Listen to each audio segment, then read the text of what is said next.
윤석열 정권의 탄압 문제도 있겠습니다만 전체적으로 노동운동이 활력을 잃어가고 있는 거죠. 조직률이 떨어졌다는 것은 충격적인 소식입니다. 조직률이 떨어지고 1.1%나 떨어졌습니다. 더 놀라운 것은 30인 미만 사업장의 조합원 수는 3분의 1로 줄었습니다. 결국 우리 운동이라고 하는 것이 정말 대공장과 그나마 뻔듯한 정규직 노조가 이끌어가고 있지만 현실적으로 더 노조가 필요한 노동자들에게 있어서 노동조합은 어쩌면 점점 더 멀어지고 있는 것인지도 모릅니다. 고용 형태별 임금 수준, 부문 규모별 노조 조직률 참고하시기 바랍니다. 여기 보시면 300인 이상 시간당 임금, 30인 미만 시간당 임금의 비교표가 나오고 규모별로 300인 이상의 조직률과 30인 미만의 조직률을 보면 한국 노동운동이 이렇게 이끌어져가는 구조에서는 정말로 양극화와 불평등의 문제, 그리고 민주노총은 너네들만의 리그 아니냐라고 하는 손가락질을 벗어날 길이 없습니다. 대책을 세워야 됩니다. 이 대책 세우지 않고 어떻게 운동의 미래가 있겠습니까? 저는 오늘 국회의원 양경으로 쓴 게 아니라 40년 노동운동을 하고 한때 공공운수노조위원장을 하고 민주노총 부위원장을 하고 나름대로 40년 동안 거리에서 함께 투쟁했다고 생각해보지만 정말로 부끄럽습니다. 그 책임은 사실 운동한다고 견장 찼던 저희들한테 큰 책임이 있는데 지금 견장 차고 있는 현장 간부들 이제 저는 정말 잘못을 많이 한 사람이지만 여러분들이 이 고민을 안고 가셔야 됩니다. 이 고민을 안고 출발하지 않으시면 운동의 미래가 없습니다. 이런 구조에 대한 여러분들의 깊은 고민이 있으셨으면 좋겠다라고 생각합니다. 그래서 오늘 진짜 노동조합이라고 하는 것이 무엇인가 라고 하는 것에 대해서 먼저 한번 고민해 봤으면 좋겠습니다. 노동조합 할수록 어렵던데요.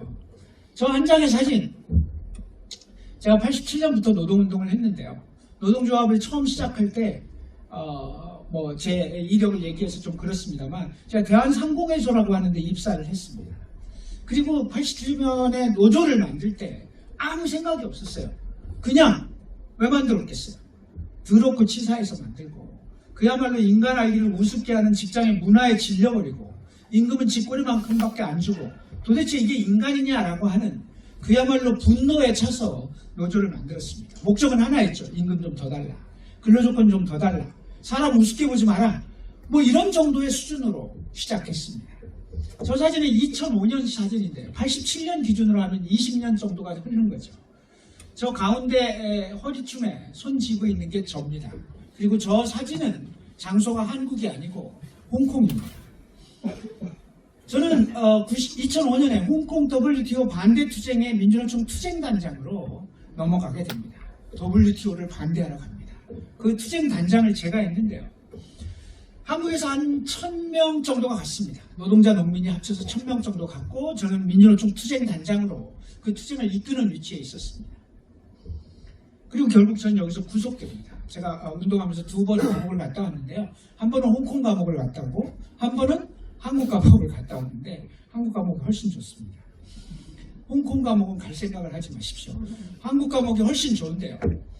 제가 감옥에 가서 생각해봤어요. 무슨 생각을 했겠어요? 나는 조합원들의 임금 올리려고 했는데 나는 어쩌다가 홍콩에 갇혀있지? 이런 생각을 하게 된 거죠. 우리 상공회의소 조합원들의 임금을 올리려고 했는데 어쩌다가 홍콩에 갇혔을까? 노동운동을 해보니 WTO가 되고 그래서 수익 개방이 되고 그러면 노동자들의 일자리가 줄어들기도 하고 농민들은 땅을 갈아엎어야 될 정도로 농산물 가격이 추락할 수밖에 없는 조건에서 노동자 농민의 생존권을 위해서는 결국 사업장 내에서의 임금만이 아니라 사회를 어떻게 바꾸는 것이 필요하고 결국 세상이 어떻게 돌아가고 세상의 노동자들과 함께 투쟁함으로써 전체 세상을 지배하고 있는 자본주의, 신자유주의에 대한 대응이 필요하다라고까지 간 거죠. 기본적으로. 조합원의 임금으로부터 출발한 노동자가 세상을 바꾸지 않고는 노동자의 미래가 어렵다라고 보는 그런 사람이 된 거죠. 제가 무슨 얼마나 특출나거나 그래서 그런 게 아니라 이런 과정을 거치면서 홍콩에서 감옥 생활을 하게 됩니다. 오래 있지는 않았습니다. 어찌됐든 이 한 장의 사진 속에서 노동조합이란 과연 무엇인가? 여러분들은 공장의 담벼락을 넘어서서 세상에 얼마나 많이 노동운동이 여러분들의 우리가 노동자의 미래 또는 노동운동을 위한 미래를 위해서 세상 밖으로 얼마나 나오고 있는가. 아까 얘기한 택배 노동자에 대한 고통, 택배 노동자의 죽음에 대해서 나는 실제 노조감으로서 얼마나 책임을 느끼고 있는가라고 하는 문제에 대해서 우리가 일상적으로 얼마나 고민하고 있고 얼마나 그것을 위해서 노력하고 있는지, 이 고민이 현장을 책임지고 있는 여러분들에게 없다면 운동의 미래는 저는 없다고 보고 있습니다.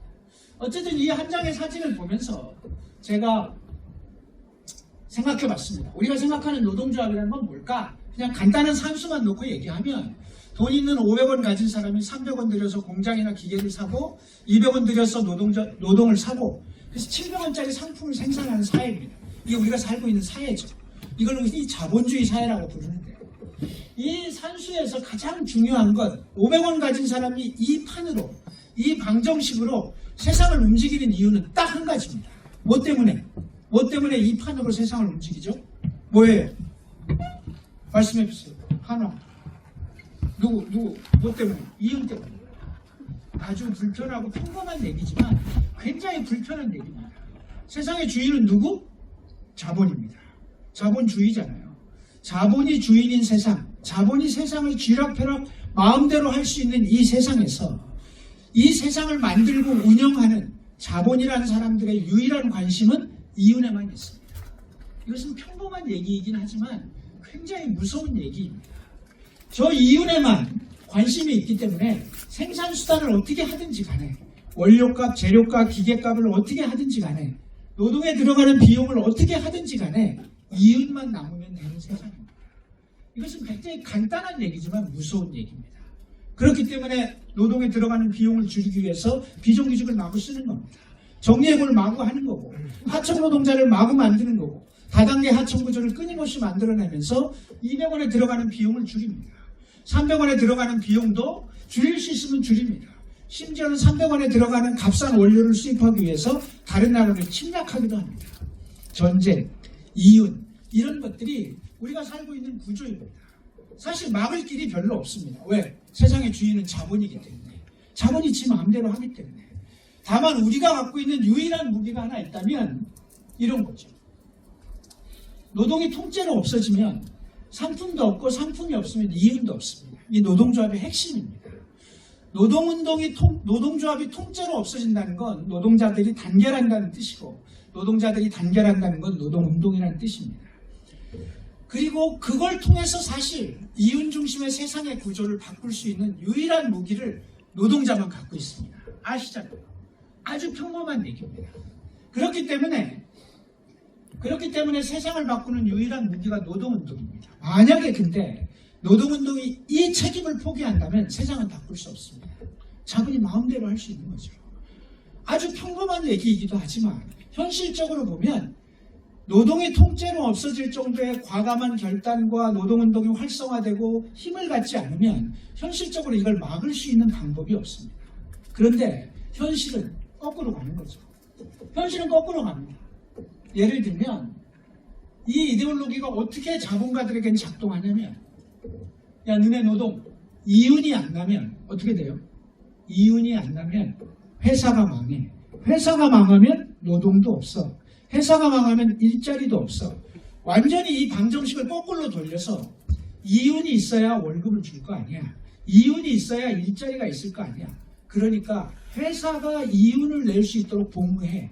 노력해. 그렇지 않으면 너네 일자리가 없어. 이 이데올로기 또한 강력한 이데올로기입니다. 여러분 임금교섭 할 때마다 흔히 듣는 얘기죠. 회사가 있어야 노동자가 있고, 회사가 있어야 노동조합도 있는 거야. 그러니까 상생하자라고 얘기하죠. 굉장히 교묘한 이데올로기지만 이 이데올로기는 현실적으로 세상 밖으로 나가려고 하는 노동운동을 붙잡아줍니다. 그리고 회사가 잘 되기 위해서 다른 데 한눈 팔지 말고 요 안에서 잘 먹고 잘 살자라고 하는 논리를 끊임없이 갖고 들어옵니다. 이걸 그대로 방치하면 조합원들은 조합주의, 이기주의, 경제적 조합주의에 빠질 수밖에 없는 구조가 한국 노동운동의 현실입니다. 더 나쁜 건 뭡니까? 기업별 노조입니다. 금속이 산별 노조 체제를 갖고 있다고 하지만 냉정하게 유럽식 산별 노조 체제도 아니고 일정하게 산별 중앙의 교섭에 따라서 단위노조의 임금이 결정되는 구조도 아니고 여전히 우리는 기업별 단위의 특성과 기업별 단위의 교섭 형태를 버리지 못하고 있는 게 오늘 현실입니다. 노조를 기업별로 묶어놓고 그 안에서 이 이데올로기를 강제할 때 조합원들이 얼마나 세상에 대해서 관심을 갖겠습니까? 한국 노동운동이 갖고 있는 구조적인 문제입니다. 굉장히 어려운 문제죠. 근데 이것을 지금 우리가 30년째 하고 있습니다. 87년 기준으로 하면 37년째 하고 있습니다. 이 구조를 깨지 않고 운동의 미래가 어디 있겠습니까? 그래서 한편으로 보면 세상을 바꾸는 유일한 무기이기도 하지만 한편으로 보면 자본주의 체제의 도구가 되기도 합니다. 우리는 과연 이 자본주의 체제의 도구가 될 것인지 세상을 바꾸는 유일한 무기로서 노동운동을 할 것인지에 대해서 고민이 필요한 시기가 되었다고 봅니다.